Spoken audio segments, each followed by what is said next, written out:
being a woman in these fields, I found deep respect in some communities and others, no. I even heard one time from a person that reorganized that to be a woman and a shaman was really dangerous. I stopped working immediately with that person, and I told that person that was like a religion, what he was saying. Honestly, I don't consider indigenous tribes or scientists conscious because they are what they are. No. I consider people conscious or not conscious, beyond culture, profession, money, status.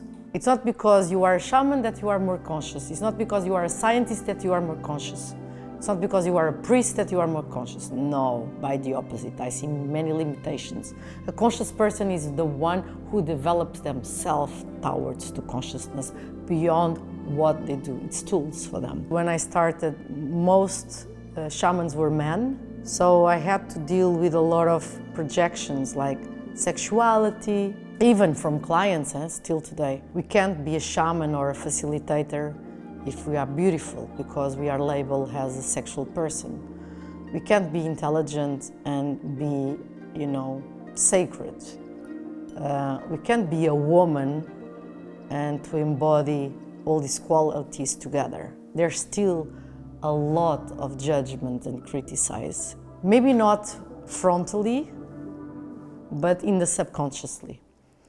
So if we are not fat, we are not wise. If we are wise, we can't be young. So there's always something there by being a woman that we can't embody all the qualities. How can we be sacred and have sexuality? It's like for many people it's still a taboo, it's still a problem. We are still with this heritage of these memories. So I faced that many times. So I need to work in a very sober way. I have my boundaries really well established. In the jungle, for example, I will never be in bikini in front of any client, man or woman. There's clear boundaries, so I keep the work safe, especially for them, and so I have less projections, and we always have projections of each other. In my community of people, I had a teacher that was Carmen Vicente, and she was a woman. And I saw how much she was really loved, and she is really loved. She's an amazing spiritual leader. And at the same time, how much she had to, to work, and I feel in the same place too with that. Much better in a way that I'm much more at peace with that I know that is part of my work, to confront that. And working in these countries, for example, they have this belief system that women, that they are shamans, they are, witch. So imagine all these projections come that we will manipulate them. And we have the heritage from Christian church that women, no value, we are seen, all these things. It's still here, and it's really loud.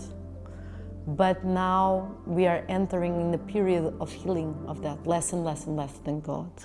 So in my community, for example, for them, in the jungle, for them to see me rising as a shaman, for them was really beautiful. And I had this situation many times, I still have, as you saw many times. They want to come to my ceremonies. They want to do, the indigenous, they want to be in my ceremonies.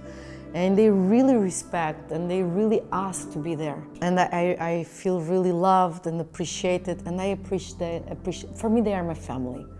There's no, and what I see is, what they tell me is like, Satya, you treat me as equal. And I really see all of us as equal. I have this wisdom, I do this work, you are a doctor, you have that wisdom, you do that work, you are a politician, you do this work, you are a hairdresser, you have that work, that I don't know what to do with that. You have more wisdom in that philosophy, whatever we want to go. But for me, we are all humans and we are all equal. Of course, we need to respect our differences. That's it, I saw how some of my teachers, to see me growing, was not easy for them. and some they could heal that on themselves, and the student became their partner, and how other they can't, and our relation was broken. Not inside, not in the heart, we really love each other, but how the teacher can't be with the student when they grow up. So there's a lot of layers, and I'm thankful for everything that I went through, because I grabbed the opportunity to grow myself. I really see how that made me the person that I am now, and how I really value my students, and how I really want them to rise and to become even better than me. That is the best for me. I can be one day really old and say, I'm so proud of these people, that I contributed for their growth. Why I decided to speak publicly? First of all, because I had many requests from my clients saying, you know, Satya, you never speak, you never say nothing, and we believe that your voice should be heard, that you have something to say. So I started to listen to them. I was really a low-profile person in this work. I still am. I'm coming out now. And because I was really focused on helping people, retreat after retreat, jungle after jungle. And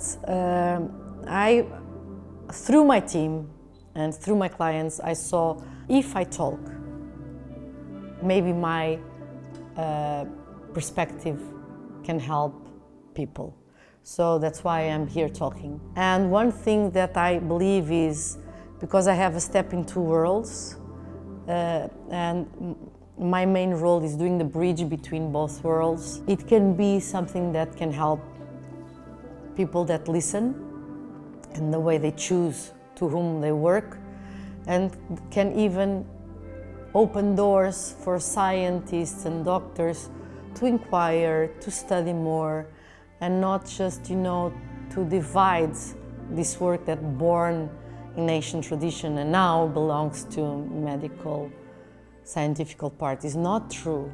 We need to give hands. This is an evolution, but let's evolve in a beautiful way. Let's evolve with the maximum potential. And if this ancient tradition is here for millenniums, using this, we need to hear them. We really need to consider what they did for millenniums. And of course, the ancient tradition needs to evolve with science together. That's why I am speaking.